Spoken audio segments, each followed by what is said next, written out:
Hello everybody, today's sacred geometry subject is crop circles. Now crop circles I find fascinating, and I cannot believe that they're not recorded in the mainstream media because they're really quite spectacular and also a great mystery. Who's what or who is creating them, why are they there, and how long they've been around, and why do they appear at all.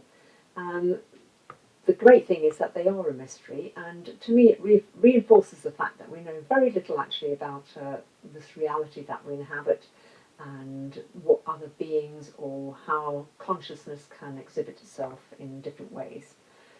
Crop circles have actually been around for a very, very long time, and there is theory, and I state this as a theory, that they predated the ancient megalithic sites in the sort of Wiltshire area, things like Stonehenge and Avebury, and that's why those sites were located there. Or it could be the other way around, that because our ancestors were there worshipping that whatever sentient beings or how these are created started forming all these incredible patterns in the fields. Now, the term crop circle itself started in the late 1800s with the Victorians, because at that time they were literally just very simple circles that appeared in cornfields. But over recent decades, crop circles have actually become incredibly complicated, beautiful, and the variety is quite stunning. They can also be very, very large. There have been instances of ones that are the size of like 4 football pitches. So that the fact that they appear just miraculously with nobody observing their appearance is really quite incredible. Now at this point I do want to say that there are people that actually do create crop circles themselves in the night or whatever.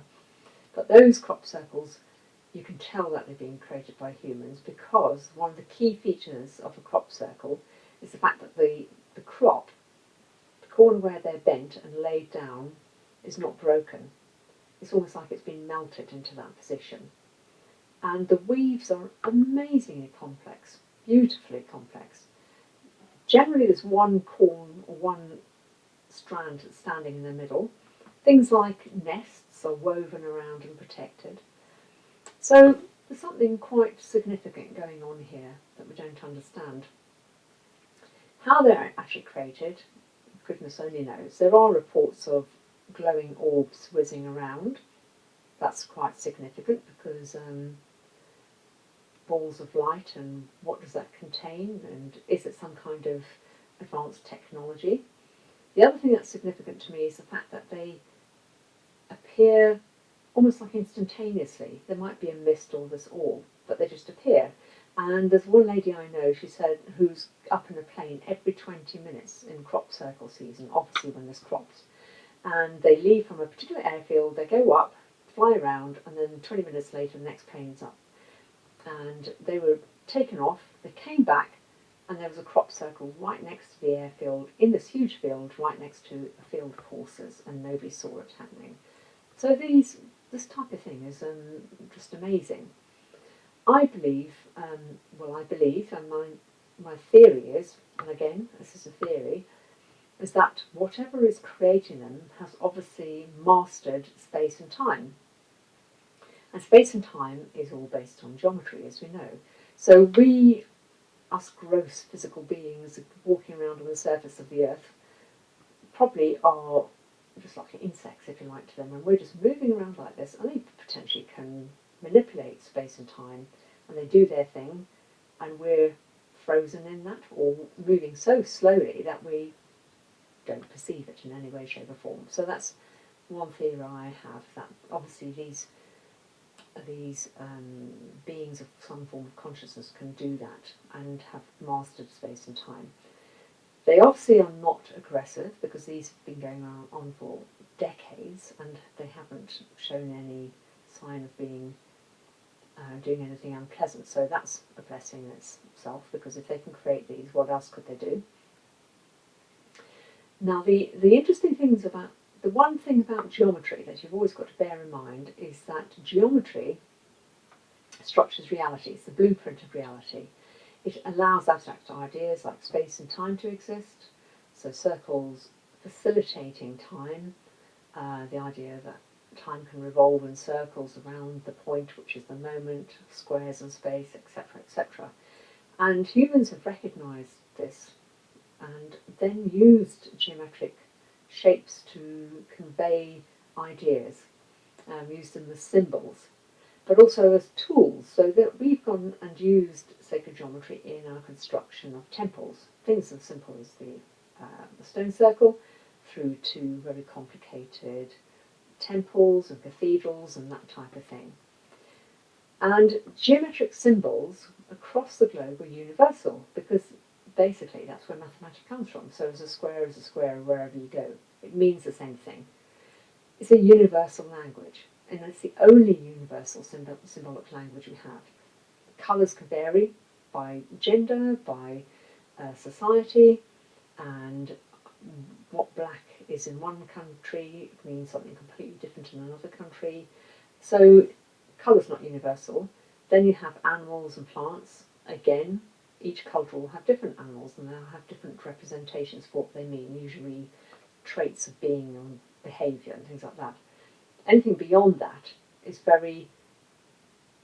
it's only significant in its context. So how you might hold your hand doesn't mean anything unless you know the context of how the hand is being held. Does this mean stop? Doesn't mean hi? Doesn't mean I have a question. It's only relevant in the context. Sacred geometry is universal. The language of geometry is universal. So if you're going to communicate between different cultures or between different forms of being, forms of existence, sentient forms of existence, the only language that you can actually share with each other is going to be with geometry. And what do these mean then? Well, in my opinion, what does any form of art mean? To me, they're art, the works of art. So we humans create all sorts of works of art, and what do they mean? Well, they basically mean what it. That obviously the artist will have some kind of information or idea or emotion or something that they want to communicate through their artwork, and then you have the person who's receiving that artwork by looking at it or being in its presence. And in the instance with crop circles, you can actually go into the artwork itself, as you can with some art installations. So when you come to start creating an artwork, it has some kind of meaning and purpose. And that's the significance of that, the effect it has on other people relates to the person who's creating it, and what energy they put into it, what intent they put into it, and whether they have any emotional feelings and sensations that they're doing when they're creating that artwork. So geometric patterns such as crop circles have that intent within them. Now this also relates quite significantly to yantras, which is the ancient Vedic form of magic, if you like. They're geometric patterns and symbols that were used to invoke some kind of change, a bit like Western magical systems, where you use sacred geometry as well. Because what you can do, much like these beings being able to manipulate space and time, is you're using geometry deliberately to do something. And yantras are regarded by the Vedics as thought forms. Thought forms, that's significant because here we have again the reference to the intent, the fact that you're thinking something when you're creating it, you're creating a geometric form. So all geometric shapes and patterns where you're laying them down two-dimensionally or three-dimensionally are thought forms. And you connect to them via your consciousness, via your thought, by allowing yourself to become one with them, a bit like meditational practices, and a bit like whenever you go into a temple or you use a mandala or anything like that, you're connecting in with them through your thoughts to participate in whatever that geometric pattern is doing, that geometric symbol. So could crop circles be a form of thought form, where the being that has created them intends something to be conveyed that you can gain by looking at it or going into it. Now, I should say, quite interestingly, that not all, when people have gone into crop circles, the experiences they have are not all necessarily positive. Sometimes people can feel nauseous or lightheaded. In other instances, they can be incredibly positive. Like there's one lady that's done decades of research into crop circles, and some of them, people who have Parkinson's, for example, they get relief from their symptoms. Unfortunately, it's not permanent, but it can last for several hours, even days, before their symptoms come back. And people have all sorts of other experiences, particularly if they meditate in them. So maybe the creators are, when they are creating these thought forms, they obviously have some kind of intent. Or they could just be creating them just so that, because they're beautiful. And this comes on to another subject. Why in that particular location? I've already mentioned that they're near all these megalithic sites, but an opinion I have is that if you're an artist of any kind and you want your artwork to be seen, you're going to put it into a gallery, and ideally you're going to put it into a gallery where lots of people are going to see it, aren't you? So the UK and the southern England is quite populous, but also it has all these London crop fields of different types of corn and wheat and things like that. So you've got lots of people moving around, and you have your canvas there laid out for you. So people are going to notice it when you create your artwork. It's almost a bit like graffiti, really. If you were to do this in a field of corn in the middle of Canada, people aren't going to see it, are they, unless they're flying over in an aeroplane. And these obviously are created with the intent that people see them. So they're put down into a location where there are plenty of people that will be passing by them.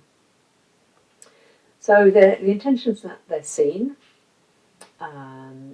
Possibly the intention is that you actually go into them to experience whatever the vibration and whatever the purposes of them. If they're purely artworks, then maybe that's all they're meant to be. Is maybe they're only meant to be some beings sharing their creativity with us. And I noticed, I did a bit of sort of look back at some historical images, and I have noticed that there do tend to be similarities between various ones, almost like artistic styles. You could say, oh, they all fit together because they've got a very similar style, and those ones group together because they're also very similar style. So maybe these are different artists who are conveying whatever they're conveying. So they're placed in locations where people are going to see them. There are ones that humans do, but the vast majority are not. They are created by whatever consciousness or being wants to share their creativity or their messages with us. Deciphering them, gosh, that's a tricky one, because basically we can at a very superficial level, we can say, well, we know what these different shapes mean, and we know how they relate to the stars, and get to the point where we can understand them from the point of view of what the human being, what knowledge we have to this point in time. But whether they're meant to do or represent anything more than that, we don't know, because we haven't got that knowledge yet, and we haven't got that experience. Interestingly, they are getting more and more complicated, so maybe that means that human beings are gathering more knowledge to be able to become more aware of what they represent and what they do. At this point, I do want to just mention one book, which is Crop Circles, Their History, Research and Theories, by Eva Marie Brexato. Can you see that? Eva Marie Brexato. Excellent book in summarising all of these, and also she has some fantastic examples of pictures in here. And there are many examples of some of these incredibly beautiful crop circles that are amazingly complicated, and there's no way that any human being could have created these in the pitch black middle of the night without somebody seeing it happening. So that's a book I recommend.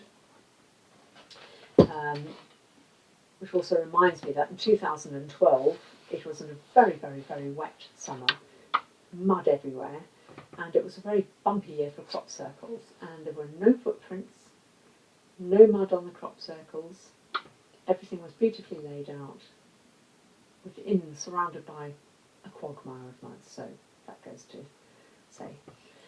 So with regard to yew and crop circles, what I would recommend that these are used in the bit in the same way that you would use a mandala or anything like that. You can make a print of them, you can lay them out yourself in some form using crystals or whatever, or you look at it and meditate on it.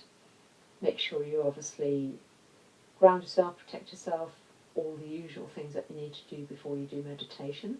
You can use them as inspiration for your own artwork if something really resonates with you, and that's something that's also significant because people tend to really be drawn to particular crop circles, and there are an awful lot of them. So there's Crop Circle Connector and sites like that that have got libraries of all the crop circles that have been created, and there are a lot of them. They number in their hundreds. All in all, in summary, it's a fascinating subject. It's incredible it's not reported more in the mainstream, and I think probably because people just can't cope with the knowledge that they are created without being aware of who does them. But I think these days people are less fearful of that type of idea.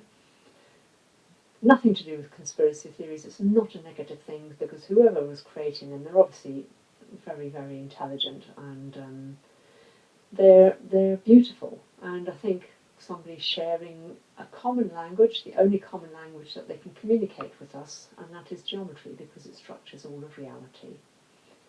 Go with it, enjoy them. Don't create your own solutions. Keep your mind open as to why they're there and how they come into being, because one day we will know and it'll be amazing. Thank you everybody for listening, and I hope you find this useful. Bye for now.